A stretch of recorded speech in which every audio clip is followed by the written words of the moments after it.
Hello and welcome to this installment of March and Drill 101.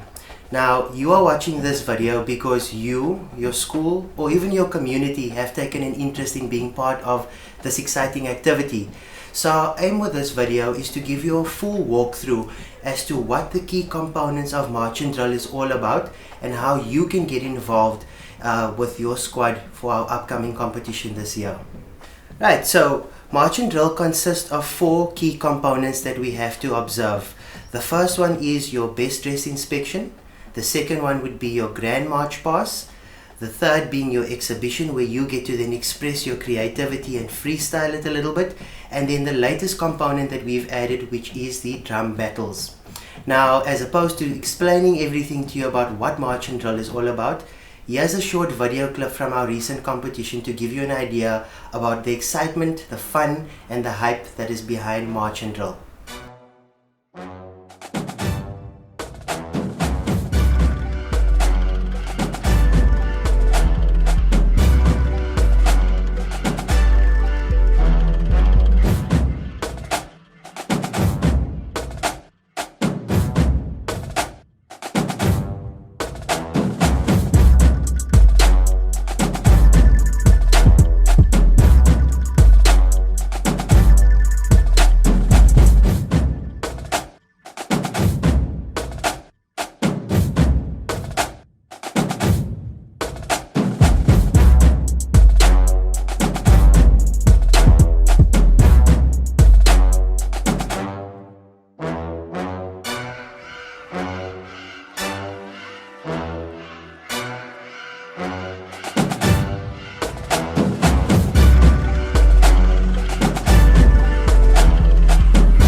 Now, I'm sure that looked very exciting. As you can see from the competition environment, it's a very pumped up day, gets the heart pumping, gets you passionate and excited to want to be a part of this. So now that you've got an understanding of what March and Drill is by these visuals, we are now going to take you through every discipline step by step to give you a full understanding of how you can be a part of it and how you can put your best foot forward in our coming competitions and in your March and Drill squad.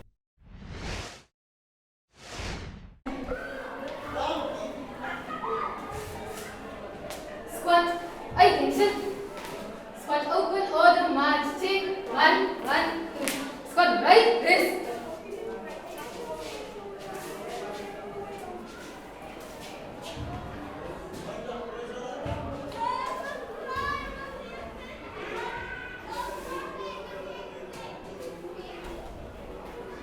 Squat eyes, run.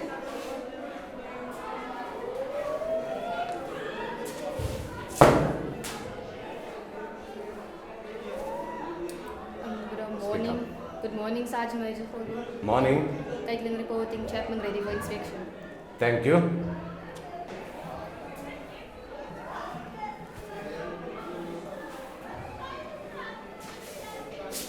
So what you have just saw now was the preparation of the squad for the best dress inspection. The drum major will come to his or her squad, bring them to attention, give them open order, and then a right dress. Then he or she will make sure all 3 lines are proper dressed. She will then come to the front and report to, or first give the eyes front. Then she will come, or he will come to the adjudicators and report squad ready for your inspection. Then he or she will take position in. With the inspection, they usually start from bottom and then they go up until the headdress on top. Now if we go down, down is the footwear, the shoes.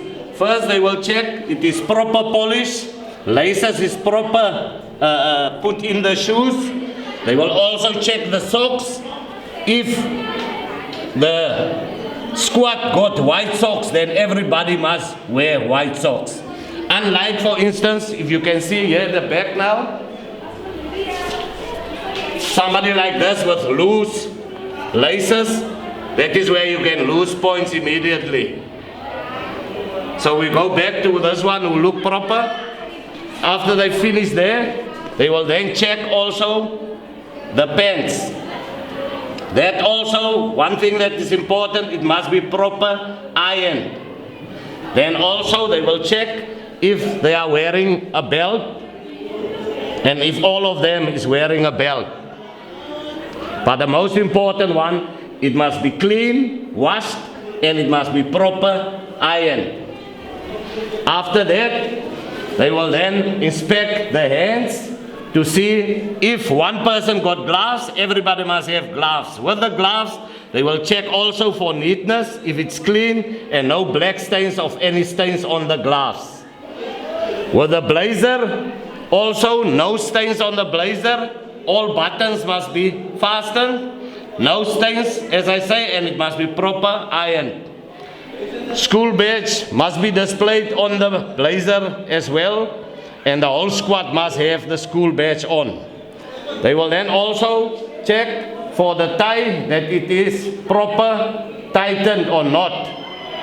Unlike if you can see on this side, this is where you can lose points. If for instance, one person, the button is loose, that is where you will also lose points. Stains on your handcuff of your gloves, you will also lose points. Tie not proper, not like this, button not fastened, that is where you're going to lose points.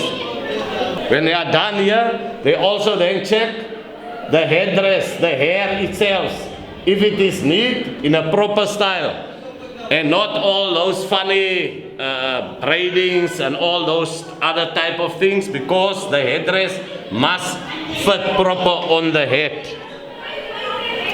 Where you can also lose points, for instance, if the person, like especially the females, who usually wear earrings, if they are wearing earrings, then you can also lose points. No jewelry is allowed, which means no watches, no rings, no earrings, no any studs in the nose is allowed, because that is where you will then lose points. Just a tip for especially the shoes, before you as you go to prepare for the best dress, you are allowed to go with a pair of old shoes to the place where the inspection is going to take place. Then just before the inspection, you can then put on your inspection shoes and then prepare yourself for the inspection. Your blazer also, if you're scared that it will not be proper, you can keep it in your hanger until just before the inspection. And then after the inspection, the drum major will then go and report to the adjudicator saying, my squad is finished with the inspection, may they proceed to the next category, which usually is the march pass.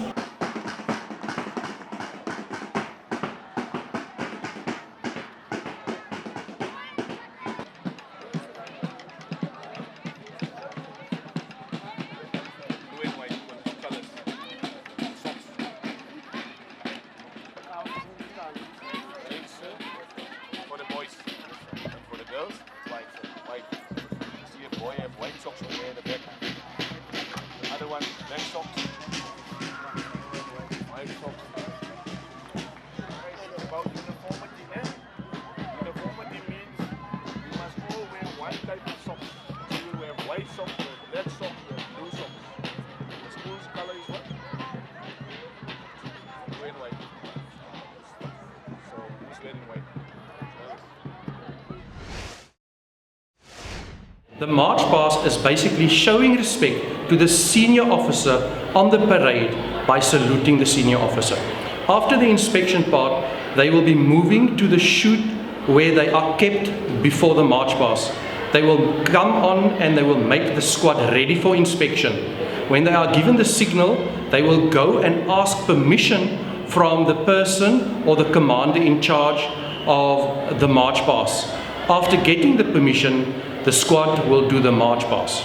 Just before the drum major reaches the first flag, the mace will be swung up into a high point so it's visible to the drummer, and this is an indication for the beat then to be initiated. The mace will come down, and within a certain count, the head and the arm will move together. The right arm and the head will then move to the right, with the right arm coming up to the salute position. At the point where the salute has been taken to the right, the pace across the march basin is actually 120 beats. So as from the point where the squad is starting to march to the point where the arms are coming up and they're marching across, the pace has to stay the same. Now nowhere during the march past the pace or the squad is supposed to slow down. Their pace and their movement has to stay the same. If the pace slows down or they become slower, then there's actually a point where they actually start losing marks. At this point, if we look at the drum major, the mace is actually pulled up right underneath the chin. The head is facing to the right, as well as the salute of the hand is right next to the cap on the right side, on the right-hand side of the face, where she is marching in that position across the march basement.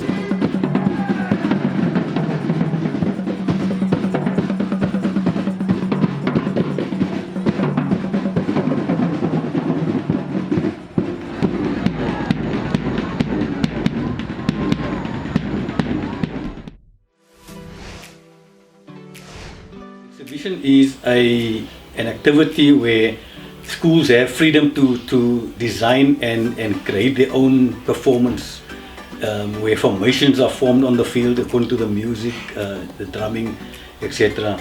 The dress code also differs from the conventional school uniform that is used in the rest of the categories in the competition, where they can include caps, hats, scarves, gloves, and just design their uniform with flair, basically. You know, a team only has 10 minutes to perform their exhibition, and everything that they've planned and practiced for have to come in the 10 minutes allotted to them. The adjudicator will basically look at the readiness of the team, the dress code of the team, or the battle dress in that sense, the colors and the creativity of the uniform, basically. The performance would be adjudicated on precision, flair, musical cohesion, uniformity, and also just the overall performance in the 10 minutes allotted to them, basically. So it is always suggested that teams, when they get to the exhibition part of the competition, to select a bigger squad. Also, the drum major plays a very important part in the exhibition, because he or she leads the group. And like I said, precision is the number one factor. Equipment-wise, the majority of the team uses no equipment besides the dress. The drummers in the team are the heartbeat and of this team. You know, music inspiration, where the drumming inspires the rest of the team to perform. So a basic kit would be a bass drum, a tenor drum, a snare drum, and the mace that the drum major uses marching in front of the squad.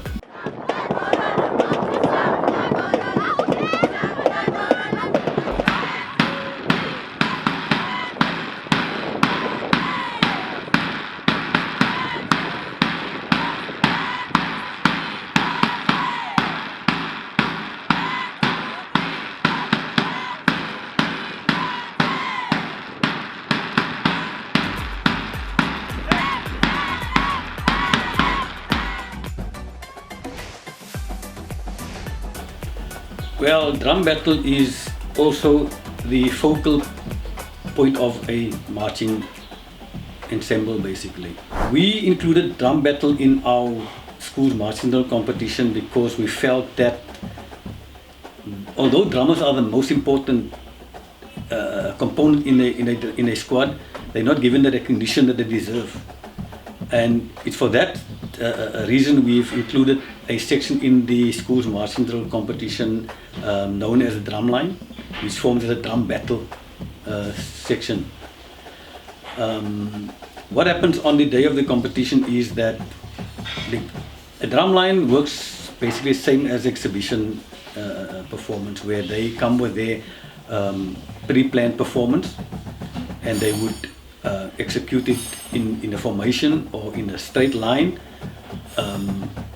all in unison again with the drumming. So that is basically what drumline and drum battle is. What the judges look for in the drumline is also precision, flair, musical rhythm, and cohesion, uniformity. So the team with the highest points wins the drum battle. The equipment needed for drumline is once again a bass drum, a tenor drum, a snare drum, and you can actually include various additional items like your quad drums. You can include cymbals in your drum battle. You can include whistles in your drum battle. You know, so just to be creative and was in line of what the category entails basically. Gobi Community Development will be running an academy this year, where towards the end of the year a squad will be selected for international travel, possibly in January. So for the drummers coming into the program, there's an end result for them that they can work to, you know. And I think that is more than enough to bring newcomers into the sport.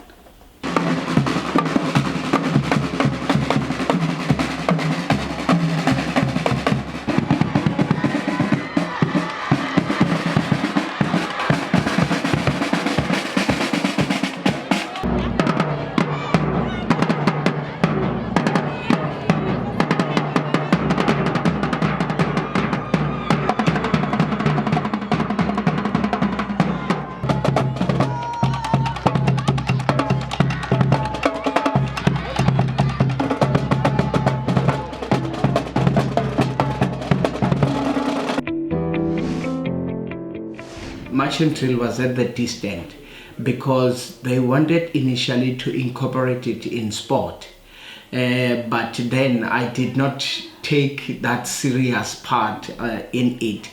But recently, because it is now in our department or section, we call it Learner Support Program, so we have incorporated it as well under safety. The school, number one, must buy in. Commitment must be coming from them as well as the learners that are involved. In terms of resources, yes, they might be minimal, but they are there. We as the department have also vowed to make sure that we are starting it to all districts. And there is a program already that the department has bought in terms of our district, in terms of our province, and in terms of our nationals. And going from nationals, we are going international now. So we are excited about those things. The benefits, Minir, are huge. First of all, I've seen confidence coming out of the learners. They exude a lot of confidence. In terms of the reports that I've received from their respective schools, I've heard that the performance of those learners that are involved has gone up, and they are the number ones in their respective schools. I'm talking about different schools, and their involvement, I think the skills that they are being sharpened, the order that is there, the discipline that is there, timekeeping that is there. To me, those are essential things of making a person in totality. But out of them, I've seen as well as the leadership skills coming in. One of the challenges as well is you'll find that it has not yet been established to other areas. And we want to reach out to as many as possible to make sure they are part and parcel, to feel the energy. Hey, you could be there, Z. As you know, the energy that is there and the vibe that is there, the electrifying surroundings that are there, that to me is one of the key things that we want to uphold. In terms of challenges, we want to maintain a higher standard than the previous one.